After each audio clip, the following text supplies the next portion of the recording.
Good evening, visitors. Welcome to the Australian War Memorial's Last Post ceremony. My name is Richard Cruz, and joining us today from the Royal Australian Navy is Warrant Officer Nikolai Rove. We warmly welcome the family of Sergeant Albert Levy, whose story will be told shortly. We welcome the veterans who have served, those that are still serving, and the families that support them. We're honoured to acknowledge the Honourable Michael Danby and the Honourable Dr Mike Kelly, members of the House of Representatives. We warmly welcome representatives of the Federal Association of Australian Jewish ex-servicemen and women and the 39th Battalion Association, who are also in attendance this evening. We acknowledge the members of RSL and Services Clubs Association, RSL Queensland and RSL Victoria, who are watching the broadcast of this ceremony across Australia. During this evening's ceremony, wreaths will be laid at the base of the Pool of Reflection by family and visitors to the memorial. Could I ask you to please stand and join in singing the National Anthem.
If you're able, please be seated.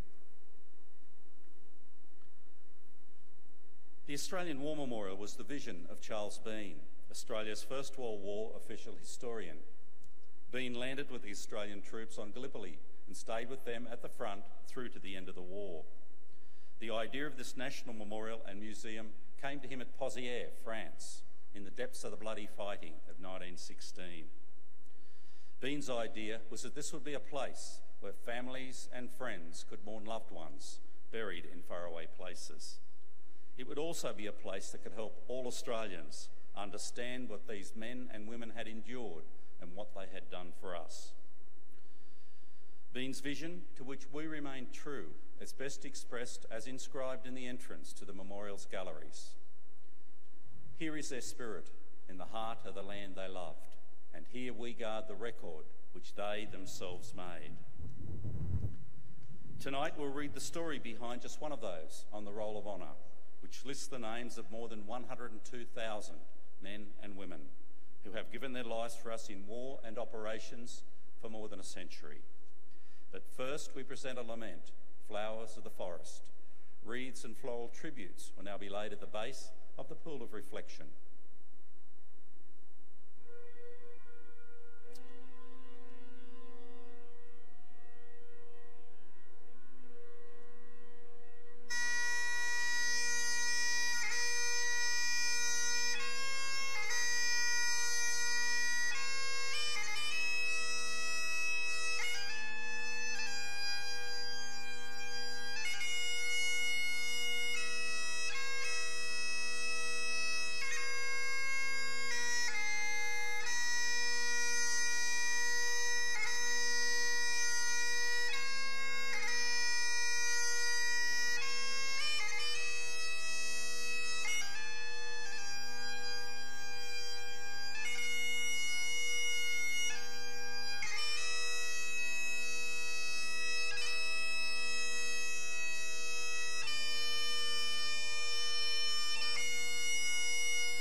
Albert Levy was born in 1895 in Ascot Vale, Victoria, one of 3 children of Jacob and Eve Levy of St Kilda. Affectionately known as Mick, he had 2 sisters, Minnie and Phoebe. Albert attended South Melbourne College and then worked as a workhorseman. He also served for 3 years in the 50th Battalion of the local St Kilda Cadets. Levy enlisted in the Australian Imperial Force on the 10th of January 1916, joining the 39th Battalion, which formed in Ballarat. Due to his previous military experience in the cadets, Levy was soon promoted to the rank of sergeant. Levy and the 39th Battalion sailed from Melbourne in late May 1916. When they reached Britain, began 4 months of training. In late November, they sailed for France, arriving on the Western Front in December 1916, just in time to face the coldest European winter in living memory. Levy spent the next 6 months experiencing the hardships of trench warfare. He did not take part in a major battle, but instead fought a grinding war of attrition, spending time at the front line under intimate enemy artillery fire, and training and taking leave behind the front. Levy wrote home to his mother, "It is nearly 12 months since we first came out, but it seems like years." Later in the year, Levy and the 39th Battalion transferred north to Ypres in Belgium, where the focus of British operations had shifted. On the 7th of June, Levy and the 39th Battalion had their first taste of a major battle at Messines. Having bombarded the German positions with high explosive artillery for a week, 1 million pounds of explosives that had been buried under German lines in a daring series of mines and tunnels were detonated. The explosion was devastating. The ridge was occupied virtually unopposed by 5:30 in the morning. Levy and the 3rd Australian Division, however, came under a German gas and shrapnel attack while approaching the starting position. 500 men were gassed and hundreds more fell to shrapnel wounds. Although it was a successful operation, Australian forces suffered nearly 6,800 casualties. Levy was wounded by gunshot wounds to both legs and his right arm. He was transferred to a field hospital and then sent to England to recover. He did not return to the front until late August. A few months later, he sprained his ankle and was hospitalised for almost an entire month. Returning to the front, on the night of the 30th of November, Levy led a blocking party into enemy trenches near the French-Belgian border. A report of his conduct noted, "He was one of the first to enter the enemy trenches, and his example of courage, determination and complete control of his men while under heavy fire helped largely in the success of the operation.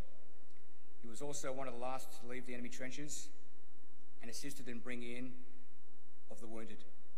He was awarded the military medal for his conduct on that night." On the night 29th of March 1918, while serving in northern France in Méricourt-l'Abbé, Levy took part in a reconnaissance mission in no man's land. Stuck in the ankle by machine gun fire as he lay in no man's land until 2 stretcher bearers were able to come to retrieve him. The stretcher bearers were able to carry him to the relative cover of a nearby haystack, where they dressed his wounds and waited for half an hour for the enemy machine gun fire to die down. When they left to return safely to the trenches, Levy attempted to sit up and was struck in the head by a sniper's bullet and killed instantly. He was 22 years old. He was buried at Méricourt-l'Abbé Communal Cemetery Extension in France, where his remains lie under the epitaph chosen by his family, "A good and dutiful son." A few months before his death, Albert had written home to his mother, informing her of his intention to marry his sweetheart, Doris. Less than a month after his death, Albert's family would also be informed of the death of Albert's cousin, Alwyn, who was also killed in an Air Force training accident. In their grief, Albert's sisters Minnie and Phoebe placed the following poem in a local newspaper. Just when his life was his brightest, just when his hopes were his best, his country called, he answered. Now in God's home he rests, loved by all who knew him. Sergeant Albert Levy is listed on the Roll of Honour on my right, among 62,000 Australians who died while serving in the First World War. His photograph is displayed beside the pool of reflection. This is but one of many stories of service, sacrifice, told here at the Australian War Memorial. We now remember Sergeant Albert Levy, who gave his life for us, for our freedoms, and in the hope of a better world.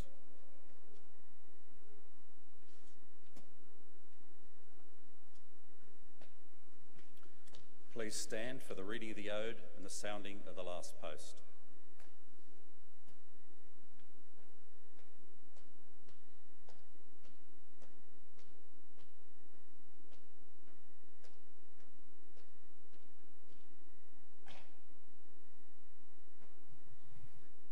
They shall grow not old, as we that are left grow old. Age shall not weary them, nor the years condemn. At the going down of the sun, and in the morning, we will remember them. We will remember them.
Lest we forget.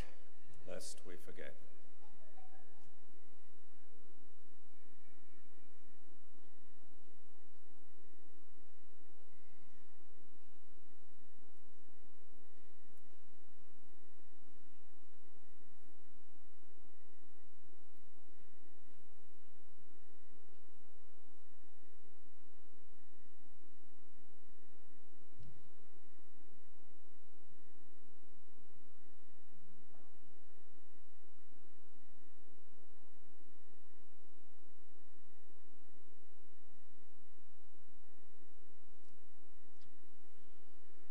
We leave you this evening with the words of the memorial's founder, Charles Bean.